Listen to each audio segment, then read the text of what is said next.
Well, here we are again, and it looks like we're in the middle of another pass the buck scenario. You know, this is the Hillbilly Think Tank coming at you live from Tunnel Hills in Elizabethtown, Kentucky.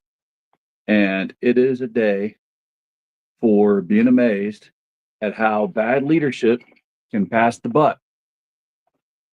Bad leadership will pretend to have balls but doesn't have any balls. And that's what we're seeing right now coming out of the swamp. You know? They said they were going to drain it. No, they're just making it swampier.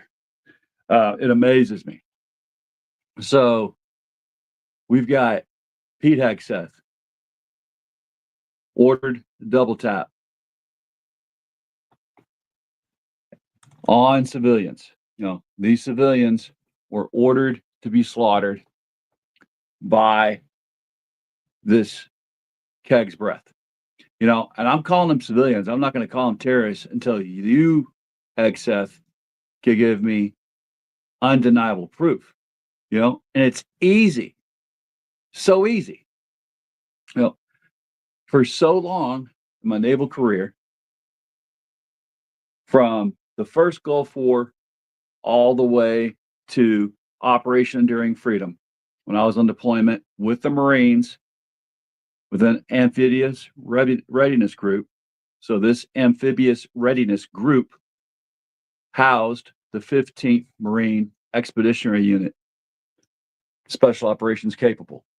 And I was the hospital corpsman, senior hospital corpsman for this Special Operations Capable platoon that was part of being able to run raids, do assaults on boats. We call those VBSS.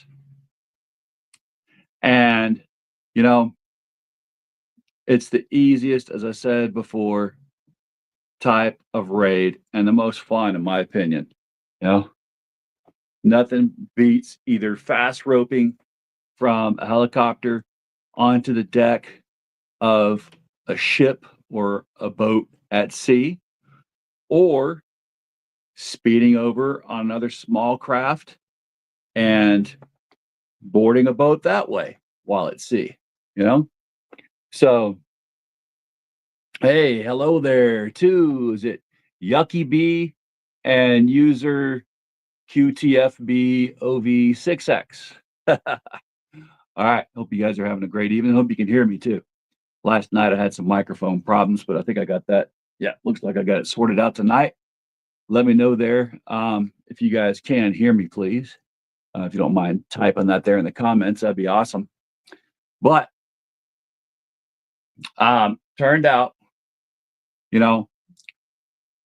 again, in the first Gulf War, I was a sailor on a fast frigate. In this fast frigate, we had teams that were sent on our ship. We had Coast Guard teams that were embarked on our fast frigate so that we could board all kinds of vessels as they try to come into both the Red Sea, if I remember correctly, and the Persian Gulf. So, yeah, it was definitely something that was not hard.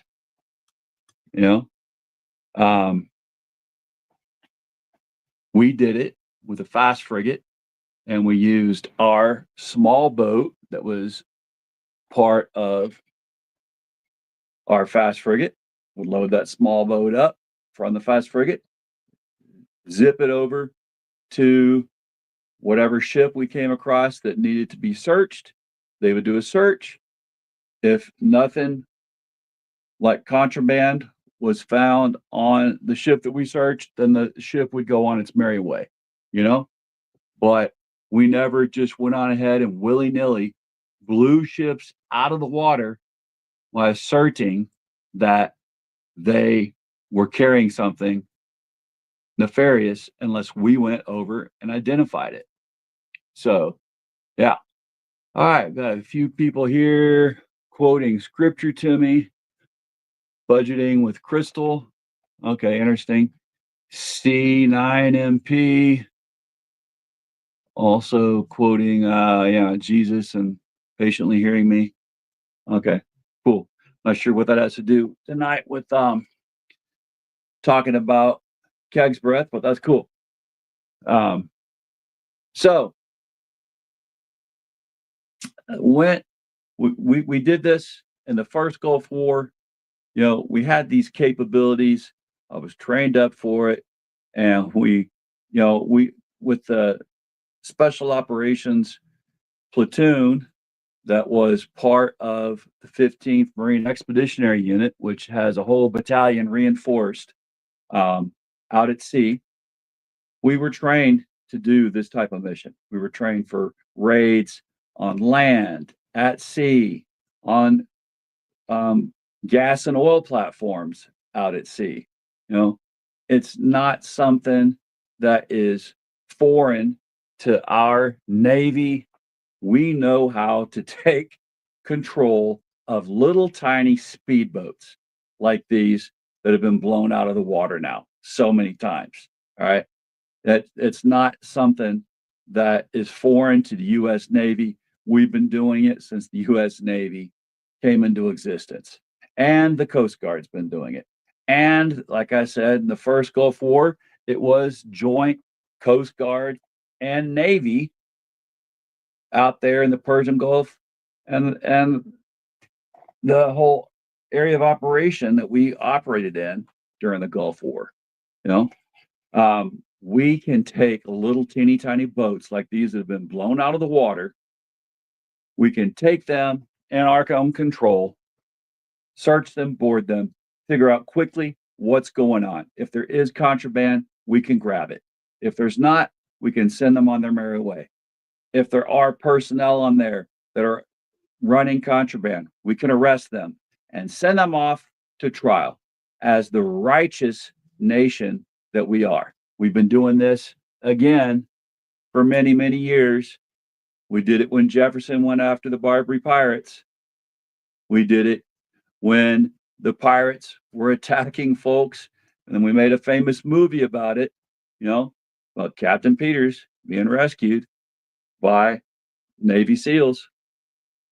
So this is not something foreign to us, not something hard for us to do. But yet, Kegsbreath sat and bragged about him being the one that ordered the boats to be blown out of the water and everyone to be killed no matter what.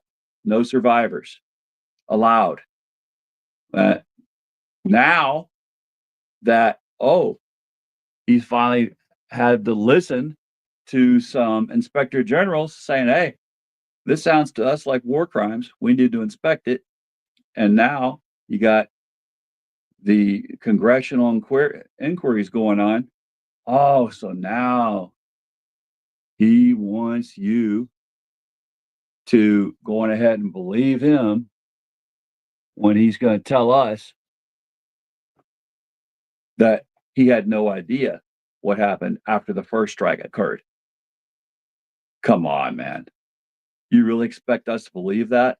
Any of us that have had anything to do with military experience, we know that everyone sits glued to the comms, sits glued to the screen during and after a strike.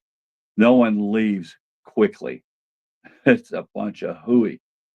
Not when you're planning a war against a sovereign nation. You don't just run in and out of the room. No way in heck. When bin Laden got shot, heck, you had the room packed full of folks eagerly watching it. We still have pictures and videos of them doing that when it occurred. So, yeah, you can't play us this way. It's just not going to be this way. As I said, I come from a family. I'm a son of a son of a soldier. Alexa, stop. And by that, I mean so many generations of my family have been in the military. My grandfather was a judge advocate general. He was MacArthur's judge advocate general.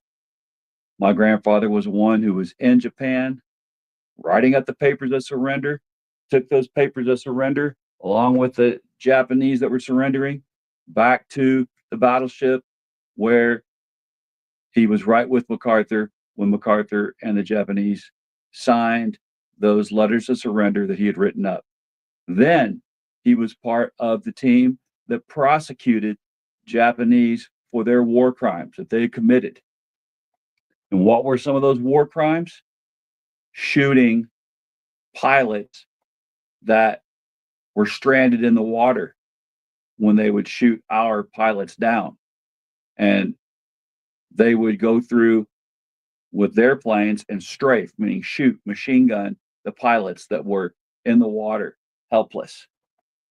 You know, our pilots were combatants. Their pilots were combatants. You're not supposed to do that to combatants. You're definitely not supposed to do that to civilians. And we have not had Congress declare war. So this is just shenanigans, hijinks. You know, my dad was also a combat vet. He was a Green Beret when he came back from Vietnam. While he was in Vietnam, he was with the 1st Air Cavalry, the Jumping Mustangs, the Air Mobile, I actually called it when they first started up. He was in the hijinx. Survived that. Yeah. He described the atrocities of war to me.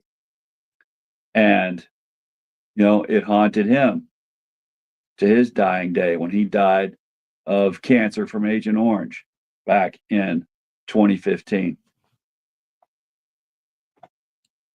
You know, I've already shared my brother lost his leg and hand in Afghanistan. And 4.5 years later, my dad found my brother hanging in the closet.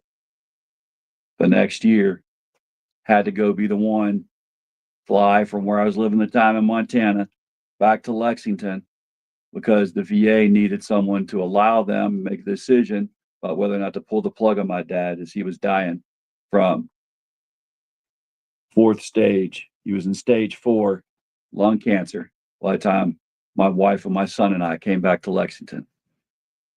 So I know the toll of war. And as much as I love the adventure of the military, heck, combat gets into your veins, gets into your soul. It's an adventure. But that being said, we cannot be cavalier about what we do in combat. We can't be the nation that abandons the Geneva Convention. So we've got to do something, ladies and gentlemen. Yes, hello, Abdul Karim. Hello, all the folks that are saying hi. Hope you're having a great night. And yeah, recognize you there. Thanks for being on board. All right. So this being said, what are we going to do? Are we going to allow our current top chain of command to roll over on the small guys? Because I've seen hijinks in the military. I've been the brunt end of, well, I don't usually say this in public, but I might as well say it. I've been part of sexual trauma in the military. And I saw my chain of command just going ahead and rushed it under the rug. You know, after my chain of command used my story to try to take down the person who mistreated me. But once they got what they wanted, they let her off without even as much as a slap on the wrist. Matter of fact, she got promoted. And I was left wondering why went through 6 months of pain and suffering, why they even bothered having me file reports, file complaints.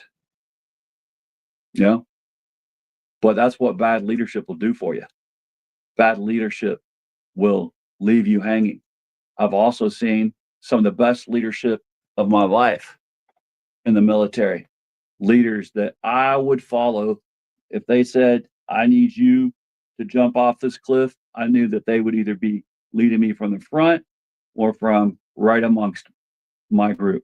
And so I would have jumped off a cliff if they said to, because I knew that they'd be doing it and they must have a reason. But it's because they developed and they fostered that sense of real leadership and real trust.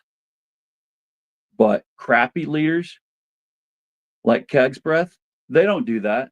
They just depend on their macho bravado to carry them along. And you notice that bravado is dying now. He's not making any more memes about Franklin the Turtle blowing little boats out of the water as if it's a joke. Now he's saying, oh, he knew nothing about what occurred in the second of strike because he left the room. Big fat lie. Anyone who's been in a situation like that knows that the top brass does not leave and right away after a first strike. They wait until the whole mission is complete. And even then, they stay around because they'll debrief. So, yeah, this stinks to high heaven. But it's interesting. He's going to let someone who has had far many more years military experience under his belt, 4-star admiral, he'll let him go down due to his hubris. No, this isn't right. This is not the justice that my grandfather demanded for American servicemen and women that were tortured by the Japanese after the Japanese war was over, and we prosecuted the Bataan Death March crimes and other crimes committed by the Japanese. My neighbor in Lexington, Kentucky, when I lived in the Chevy Chase part of Lexington before I joined the military, and my dad lived there. He had survived the Bataan Death March. You know, I don't think that he would be pleased to find us committing the type of atrocities that he described the Japanese committing when he survived the attack on Bataan and the Death March, and he survived the prisoner of war camp in Japan as he was an officer. His brother, who was with him in the unit, was enlisted and perished off the coast of Taiwan after they both survived the Death March. He didn't know till after the war that his brother had died, eating his own shit and drinking his own piss in the bottom of a cargo boat that the Japanese had the enlisteds in because they felt that the enlisteds were worthless. And we're now trying to emulate this type of action. We're emulating the folks that do not care about the Geneva Convention. This can't abide. Not in a nation of righteous action like ours. We have got to get back to what it is that we stand for, which is being truly a beacon on a hill of democracy, the light shining for all nations to want to emulate, the standard for all militaries to follow after because we are strong and we are ethical. Plenty other countries have nasty, brutal, strong militaries, but they're unethical. But ours has not been one of those. We have been a military that strives to be ethical. And when we fall short, we hold folks accountable. But bad leadership will always try to let the blame fall on those below them. So I see someone here mention I should read the Bhagavad Gita. Yeah, my dad used to talk about that. How it talked about war. I do find that fascinating. That could possibly, provide some insight into what we're going through now. Thanks for mentioning it. I might have to go look up a little bit of it. As per your suggestion there, Shal Javid. So anyway, this is just my opinion from here in Tunnel Hills in Elizabethtown. And I really think that we all know our taxpayers' dollars should be spent on making better infrastructure here in Hardin County, Kentucky, and all the counties in Kentucky. Right? Going off to start another war in another country that we just want their oil.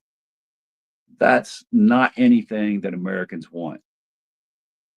We use that pretext after Afghanistan to roll into Iraq, wasted human lives there to do that, drug out the war in Afghanistan far longer than it ever should have been. All that money that was wasted on that, because once we got the mastermind of the attack that happened on our soil, we should have been quick to wrap up everything in that place. And we could always leave our special operations group in that area, but we didn't have any business sticking around losing troops that weren't trained in special operations like we did for so many years. My brother didn't need to lose his leg and hand in Afghanistan, 6 years after I was there?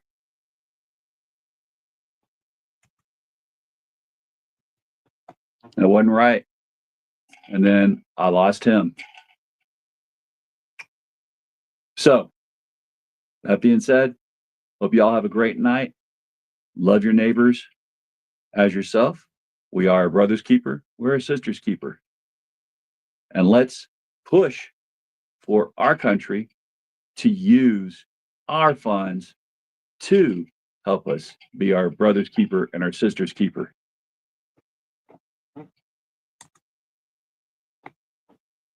God bless your corazón.